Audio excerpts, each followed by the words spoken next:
nãy giờ sức công bỏ công ra rất là lâu, nướng một mâm chà bá mực, thiệt là mực, tôm thiệt là tôm, một chén chấm ở giữa nè, bỏ chén chấm vô giữa nè, nó rồi. Ê, con quỷ đó nó ăn trước rồi. Ê, con bụt nào đây, vô vô ngồi đi mấy đứa ơi, đi vô con ngồi đi. Vô chi? Nè con ngồi với dép này nè, lót dép này nè. Thôi vô ngồi chơi con, vô ngồi chơi được rồi, đừng ăn. Ngồi đây nè, ngồi đây nè. Nè ngồi đó kìa. Ngồi đây đi, con ngồi đây chơi đi. Kìa chơi Thảo Nhi vô kìa. Ấy ngồi kỳ vậy, quay vô. Nè bây giờ nè, từ trái sang phải mỗi đứa bóc một con tôm trước cái nè. Rồi bóc đây. Ê chưa, từ từ. Rồi trong vào nước nè, vào bóc trước đi. Rồi nè, xong tới Thảo Nhi. Rồi bóc đi. Đó rồi tới bé Ngoan rồi, mỗi đứa bóc con. Rồi tới em nè. À tới cao em nè, đó. Xong tới để ra. Rồi bóc nhanh lẹn lên. Đó. Đó, nhanh nhanh nhanh nhanh. Rồi tới Phương Nghi nha, bóc con rồi. Đó, mỗi đứa một con. Rồi nè, lột ra từ từ nè. Rồi, bóc ai. Đó. Rồi bây giờ cùng nhau lột đi. Ăn mực đó không ăn hết băng. Trời ơi. Để nè Tám. Một mâm chà bá nó bóc sơ ngang một lượt hết trơn. Còn mấy con bỏ ra đi rồi hồi hốt bỏ với tàu chuối nè, để hồi lật đổ. Bỏ tàu chuối đó. Cho cơm ăn. Trời tự nhiên đổ của người ta ông kìa. Chị còn gì nữa đâu. Ta để cho heo ăn. Trời ơi. Nè nè né ra bỏ vô lột vô. Nè, bỏ vô đây nè, lột vô đây nè. Đó. Anh hai mày thiệt lẹ tay. Lẹ đi. Để đó nước nhiều. Nhiều. Nãy giờ tao để. Còng tao không dám ấy. Này. Trời ơi, say mồi rồi, đến thinh liền ha. Quá ngon rồi mấy đứa ơi. Vô vô vô. Sao nói vô. Ngon không mấy đứa? Quá ngon. Kiều Bill ơi, Kiều Bill ơi. Nãy anh ăn rất là ngon đó, mấy đứa ăn có ngon không? Ngon quá mà không đủ ăn. Còn nữa mà. Còn nữa mà. Ăn ít vậy đó mới ngon, ăn nhiều đâu ngon. Ăn vừa thiếu gì mới ngon.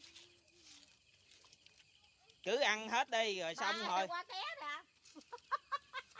Hết đi họ sẵn mua. Cứ ăn thoải mái đi, tí xíu hết rồi bắt đứa nào trong đây nướng đứa nữa. Ăn một người. Nướng rồi xé. Tí xíu Thảo Nhi nhỏ bắt Thảo Nhi nướng nữa là xong, xé ra đứa miếng nữa là no liền. Ngon mấy đứa. Rồi sao không mời anh hai ăn chân bay? Trời ơi. Này nó có ghệ nên nó mắc cỡ. Mời con mực nè. Mời tất cả mấy bạn nha. Có ké luôn đó, có ké luôn. Ké một con mực. Mấy đứa này ăn rất là hao nước chấm. Giống như ban đầu nó nói thiệt mà. Nó không ăn tôm mực mà chỉ ăn nước chấm thôi. Đẩy ăn bên tuốt này luôn. Sau một thời gian ăn cơm cái một đống vỏ luôn. Đừng có bỏ trong này nè con. Để rau nè, đừng để ở ngoài. Để quăng. Ê đừng có lột cái thịt con tôm mà thảy vô thao nha, không có lụm lại được đâu đó. Cái đầu Thảo Nhi luôn kìa. Thật là tuyệt vời quá. Ô, bé Ngoan đã ăn rất lên đầu Thảo Nhi luôn. Nghi hồi té vậy nè, Nghi bước lên đây ngồi đây nè, quay mặt lại không chịu. Anh chịu kỳ cục. Sao không ăn cái thịt tôm đi con? Đâu mới cạp hết mới được. Nó cạp hết cái đầu. Ăn cái thịt trước thì hãy gửi cái đầu. Mới ăn quà đó mà bữa nay ăn được.